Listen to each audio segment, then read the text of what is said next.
Bismillahirrahmanirrahim. Assalamualaikum warahmatullahi wabarakatuh.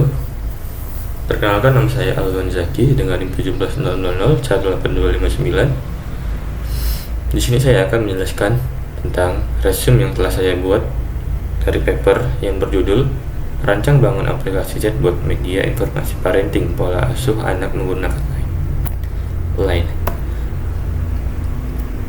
Abstrak. Angka kasus kekerasan terhadap anak yang terjadi di Cirebon pada tahun 2017 mencapai jumlah 41 kasus dan meningkat menjadi 58 kasus pada tahun berikutnya. Salah satu faktor penyebab kekerasan pada anak yaitu kesalahan pola asuh dari orang tua. Pendahuluan. Chat adalah komunikasi yang dilakukan oleh media tulisan ataupun pesan, sedangkan bot merupakan sebuah program yang memiliki pengetahuan yang dapat menghasilkan respon sesuai dengan masukan atau pesan yang diberikan.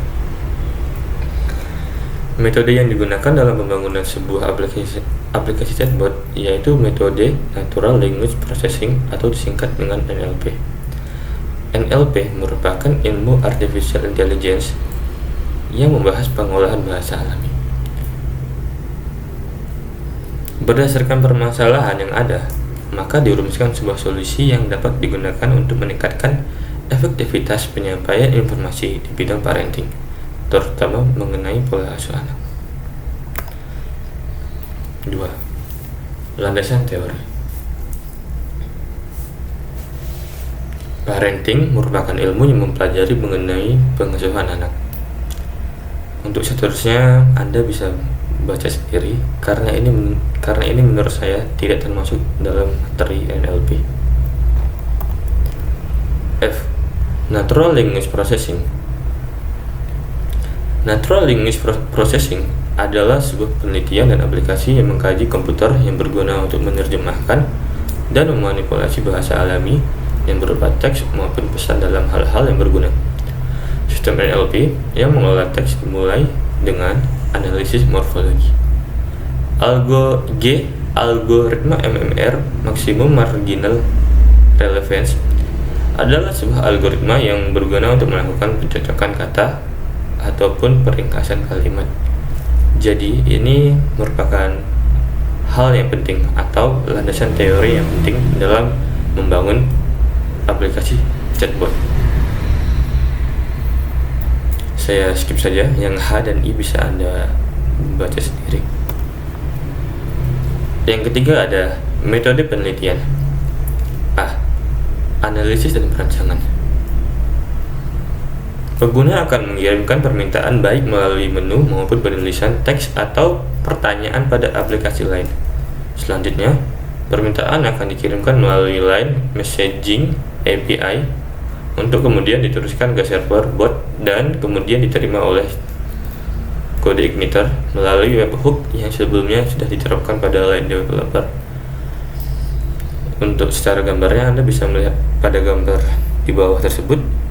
Jadi itu si pengguna menggunakan aplikasi lain, tentu saja menggunakan koneksi internet untuk bisa menggunakan aplikasi lain, dan dari pesan yang dikirim oleh pengguna akan masuk ke line messaging terlebih dahulu dan kemudian akan dilanjutkan ke server bot melalui webhook. Webhook di sini berfungsi sebagai penghubung antara server bot dan line messaging. Dan pada server bot terdapat 3 proses. Yang pertama ada proses pesan teks, dan respon pesan. Respon pesan ini sangat tergantung dengan pesan yang dikirim oleh pengguna. Kemudian jika respon pesan telah didapat, maka akan dilanjutkan ke line messaging melalui webhook dan kembali lagi ke pengguna berupa balasan. B. Analisis library NLP tools. Pada bagian ini kita menggunakan flowchart agar lebih gampang untuk menjelaskannya. Dimulai dari pengguna yang mengirim pertanyaan, kemudian akan di case folding terlebih dahulu,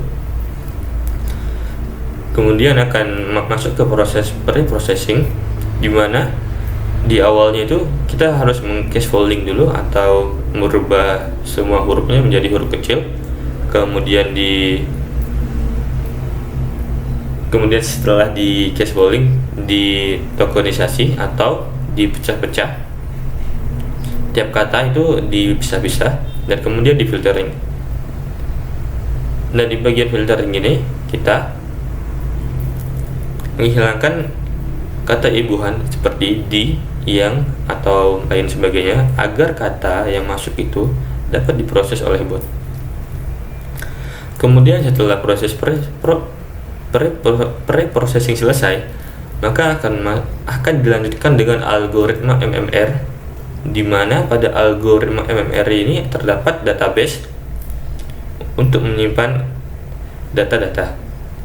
Kemudian setelah diproses oleh algoritma MMR, maka akan jadilah sebuah informasi jawaban yang akan dikirim kembali ke pengguna.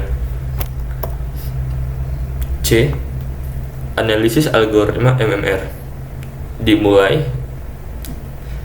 dengan data dimasukkan ke dalam proses pre-processing, kemudian dilakukan perhitungan vektor menggunakan TF-IDF, dan seterusnya Anda bisa baca sendiri di sini karena saya kurang memahami tentang hal ini, dan ini pun belum diajarkan di kelas. D. Perancangan use case. Untuk perancangan use case ini lumayan gampang untuk dibaca. Jadi pada use case ini terdapat dua aktor, yaitu orang tua sebagai pengguna dan admin sebagai pengelola.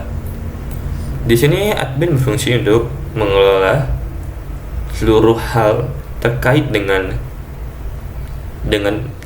bot, dengan server bot, dan orang tua di sini bisa memberi pertanyaan ke bot, melihat panduan, dan lain-lain. 3. Hasil dan pembahasan. Di antara 40 pertanyaan yang diajukan dalam proses pengujian ini, terdapat 29 pertanyaan yang berhasil dijawab sesuai dengan maksud pertanyaan yang diberikan dan diperoleh nilai akurasi sebesar 72,5. Ini merupakan nilai yang lumayan besar, namun tidak terlalu besar. 4. Kesimpulan. Berdasarkan hasil dari penelitian yang telah dilakukan terkait aplikasi chatbot parenting ini, maka dapat disimpulkan dua hal sebagai berikut. 1. Aplikasi chatbot ini dapat memberikan informasi mengenai parenting, terutama pola asuh anak. Ini untuk mencegah kesalahan yang ada di bagian abstrak tadi. Kedua, chatbot ini dapat memudahkan proses pelaporan kekerasan terhadap anak. Kemudian dari hasil yang telah saya resume tadi, saya menyimpulkan kelebihan penelitian. Yang pertama yaitu penjelasan yang sangat detail. Kedua, dasar teori yang tepat. Kemudian ada kekurangan penelitian, yaitu kurangnya pemilihan kata yang tepat. Jujur, saya dalam membaca jurnal ini atau paper ini, saya agak sulit memahami karena pemilihan kata yang kurang tepat. Baik, sekian dari saya. Wassalamualaikum warahmatullahi wabarakatuh.